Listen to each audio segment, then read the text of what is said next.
Oi, seres humanos! Aqui é a Monique, esse é o canal Histórias de Noah e bem-vindo a mais um vídeo. Nesse vídeo, como está escrito aqui embaixo, eu vou compartilhar com vocês algumas dicas para as aulas remotas, né? Já que estamos ainda em 2021 e elas ainda estão acontecendo.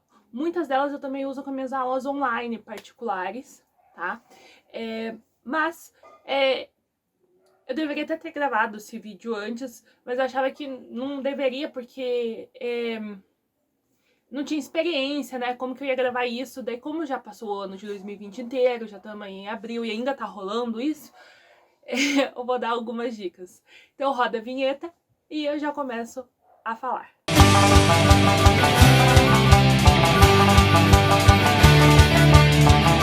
Então, antes de começar o vídeo, lembrem de seguir o canal, gente, curtir o vídeo e compartilhar com quem você acha que tem interesse, ok? Então tá, eu acho que para tudo na vida, principalmente para sala de aula, é sempre bom conversar com os alunos antes. Então, conversem com eles para ver qual que é a realidade deles naquele momento. E como a gente está vivendo um período muito louco, um período louco e longo, essa conversa sempre tem que estar sendo renovada com os alunos. Por quê?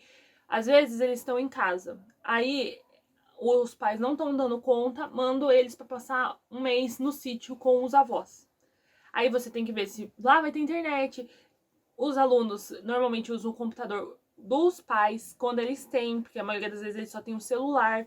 Então tudo isso tem que ser verificado. Eles estão em casa, então é um caos. Dificilmente eles vão ter um quarto só pra eles, isso que eu dava aula em escola particular, tá, gente? Mas assim, dificilmente eles vão ter um quarto só pra eles. Eles ainda dividem o quarto, nem que seja com o irmãozinho.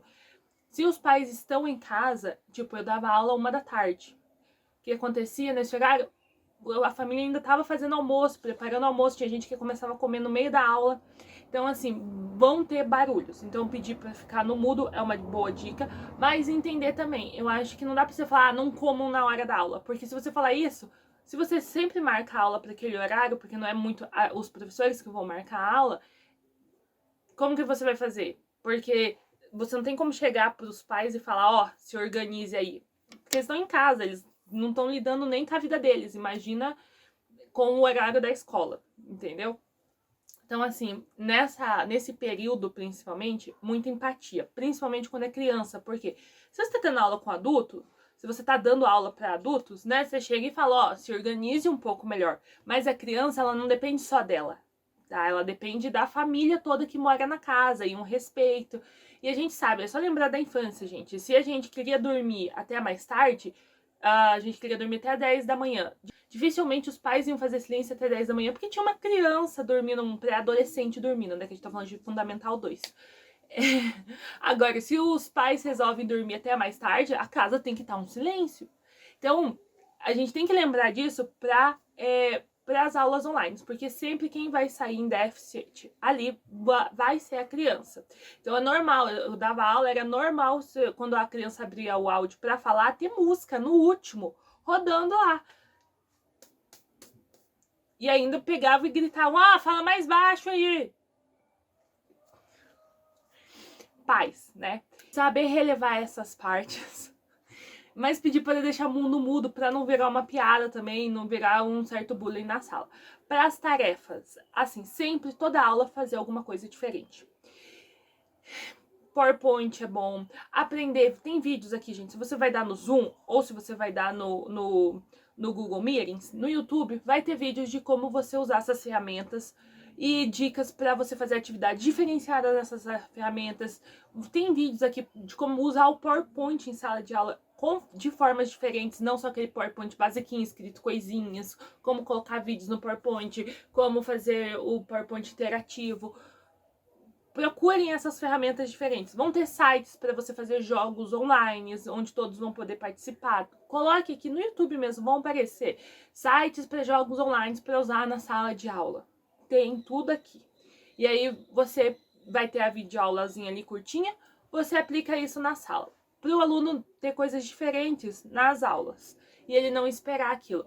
Lembrando que a gente sempre tem que pensar na turma. Então, você sempre vai ter que ver, essa turma usa mais computador ou essa turma usa mais celular? O que funciona desse site que eu vou usar, se dá para usar em celular ou se só rola com o computador. Nas aulas, eu percebi assim que tinha alunos que iam melhor no escrito, mas no geral eles preferiam a aula online mesmo, no Zoom ou no Google Meetings, porque eles preferiam ouvir do que ler. Mas, sempre, assim, você deu uma aula sobre sintaxe, sobre verbos transitivos e intransitivos. Você introduz dessa aula no vídeo e você faz uma aula, uma atividade escrita, reexplicando tudo de volta aquele escrito, ou se você fez PowerPoint, compartilha esse PowerPoint com eles. Faz exercícios tanto na aula online com eles, como nas atividades escritas para eles fazerem sozinhos em casa. E revisa isso na aula online e revisa isso na aula escrita. Porque quem tiver mais dificuldade com a escrita, pega na online, quem tiver com online, pega na escrita, e porque se faltou uma aula, pega na outra.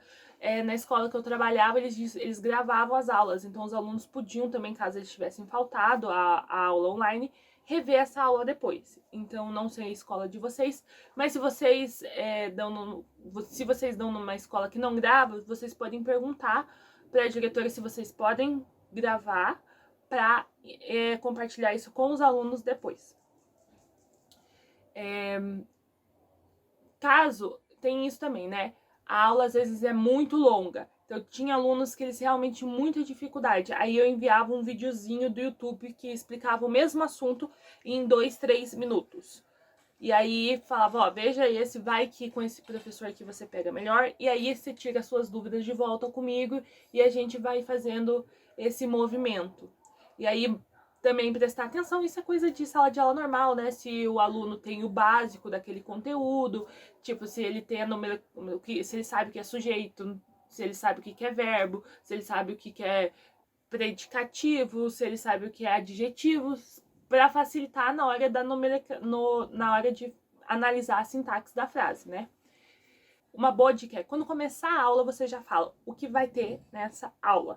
Então, eu vou dar uma explicação sobre sintaxe. Então, você vai falar, ó, hoje eu vou explicar, a gente vai conversar sobre sintaxe, eu vou explicar para vocês. E depois a gente vai fazer um exercício, depois nós vamos fazer exercícios e eu quero que vocês participem. Então, vocês podem escolher ler o exercício ou vocês podem escolher responder o exercício. E daí já divide isso no início da aula. Porque se você deixar para fazer isso no final, principalmente com alunos maiores que vão estar com a câmera desligada, eles vão ter saído. Então eles já sabem que naquele momento eles têm que estar lá presente, porque o nome deles vai ser chamado e eles precisam estar lá para responder. Isso ajuda muito. E se eles têm um tipo de escolha, tipo, eu prefiro ler PowerPoint do que responder. Eu odeio ler em voz alta para todo mundo ver. Então eu prefiro responder o exercício. Eu sou uma pessoa que tem muitas dúvidas. Então eu gosto de perguntar. Então você fala, ó, tá aberto para pergunta. Deixar os alunos pré-avisados, que daí facilita os momentos de grilo, sabe? Aquele que você faz uma pergunta e fica cri, cri, cri, ninguém responde, e você fica, ô fulaninho, fulaninho, fulaninho, e fulaninho não responde. E aí você já fala com eles no início da aula e já combina isso certinho, tá bom? Atividades avaliativas. Eles sempre vão atrasar. Então, assim, você passa a data e você já sabe que você vai ter que ficar lembrando. Então, toda aula lembra, ó, tem atividade lá, essa matéria que eu tô passando hoje é para atividade, vai ajudar, então presta atenção nessa aula. Já fizeram atividade? Estão tendo dúvidas com a atividade? Porque muitos alunos vão fazer atividade e falar, não consegui fazer, professora. Mas eles não vão chegar para você e vão falar, não consegui fazer. Então você vai ter que chegar e perguntar. E daí falar, então vou dar uma aula para tirar as dúvidas de vocês sobre a atividade. E aí, para a atividade avaliativa. Sempre dá formas diferentes desse aluno entregar essa atividade. Tem alunos que só vão conseguir entregar isso pelo WhatsApp, tem alunos que vão conseguir entregar isso pelo site da escola, tem gente que vai conseguir entregar isso só pessoalmente, indo na escola ou em qualquer outro lugar, caso o professor more perto do aluno. Pensar nessas formas e dar todas as formas por escrito já na atividade. Ó, você pode entregar isso por WhatsApp, pelo número tal. Você pode entregar isso por e-mail, pelo e-mail tal. Você pode entregar isso pelo Zoom, dessa forma. Então, aula de literatura, um bom exemplo, ou explicação, né? Você tinha que fazer a apresentação de um trabalho. Eu falava, você pode fazer isso escrito, você pode fazer isso em vídeo e você pode fazer isso em áudio. Dava as 3 formas e eles poderiam decidir qual que era melhor para eles. Análise de poesia. Eu fiz uma atividade que era, eles tinham que interpretar aquela poesia por imagens. Eles tinham a opção de achar imagens na internet que eles achassem que combinavam com a poesia para interpretar aquilo. Eles podiam tirar fotos deles ou das coisas da casa deles e fazer esse trabalho, ou eles podiam desenhar. Cada aluno ia decidir qual é a melhor opção para ele. Por quê? Porque a gente tem que lembrar que na sala de aula, normalmente, eles já conseguem se organizar. Tipo, a aula acaba 5, 10 minutos antes. Eles fazem a atividade antes de começar a próxima aula. Tem muito barulho em casa, eles fazem na hora do intervalo, ou eles vêm mais cedo para a escola e eles têm esses tempos livres que eles vão encaixando a atividade. Durante a quarentena, eles não têm esse tempo livre, porque tudo é tempo livre, tudo fica uma zona, eles têm aquela sensação, que é a sensação que todo mundo tá tendo na quarentena, que é aquele período que você não sai de casa. Então, tá tudo misturado e é muito difícil separar. Isso falando eu adulto, imagina os pré-adolescentes. Lembre, gente, que, pelo menos no meu caso, foi assim, quanto menor os alunos, mais eles participavam na aula online. Então, 7º ano participava muito, 8º mais ou menos, 9º quase nada. Isso que eu não dava aula para ensino médio, porque eu falava com os professores que davam aula para ensino médio, é um silêncio total na sala de aula. Até porque quanto menores os alunos, mais os pais participavam. Tinha isso, os pais do 7º ano participavam bem mais, porque eles acreditavam que pelos filhos serem menores, eles iam precisar de mais ajuda. Na verdade, todos eles precisam de ajuda, mas os pais realmente acreditam que os filhos deles adolescentes conseguem se organizar sozinho. E aí acontece aquilo que os pais não começam a controlar, não controlam. Aí chegam e perguntam assim, mas professor, eu vejo ele estudando todo dia, ele sempre tá lá na mesa, no horário da aula. Eu falo, querido, mas são 10 matérias, né? Alguma matéria ele tá estudando. Eu tô falando que ele não tá estudando a minha matéria.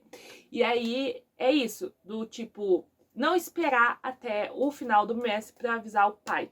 Por semana, isso escolas, né, fazem, normalmente o povo da coordenação faz, mas assim, avisar por semana, ó, a tal atividade não foi feita, já tem 2 semanas que não entregue atividades do seu filho. Por quê? Vamos ser honestos, né? 60% dos pais não vão nem responder. Mas os 40% que se importam vão chegar nos filhos e dar um puxão de orelha. E isso evita problemas no final do bimestre. Porque pelo menos você pode falar, ó, foi avisado? Foi avisado que não estava sendo feito.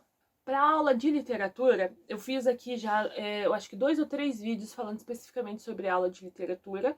Mas uma dica para aula online, eu acho que é vídeos de resenhas que você pode compartilhar com eles e audiobooks, se for possível, né? Se for um livro que tem audiobook disponível aí de graça para os alunos.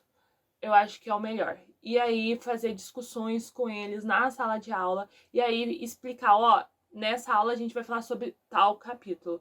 E aí eles podem ler esse capítulo, ou o que eu fazia muito também era ler um capítulo com eles numa aula. Porque se eles não...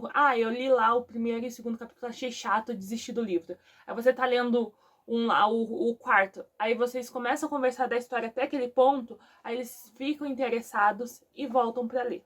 Essas foram as coisas que eu mais notei, assim, de diferença, principalmente perguntar, conversar com seus alunos, porque eu achava mesmo que os alunos preferiam que eu gravasse vídeos para eles verem no YouTube e rever aquilo do que aula online, ao vivo. E na verdade eles preferiam a aula ao vivo do que o vídeo gravado, porque o vídeo gravado eles sempre falavam, vou ver depois, nunca viu, e na aula online eles se programavam para estar lá, então era melhor. E eles podiam fazer perguntas também, o que pro vídeo eles não poderiam, eles teriam que esperar uma outra aula para fazer pergunta.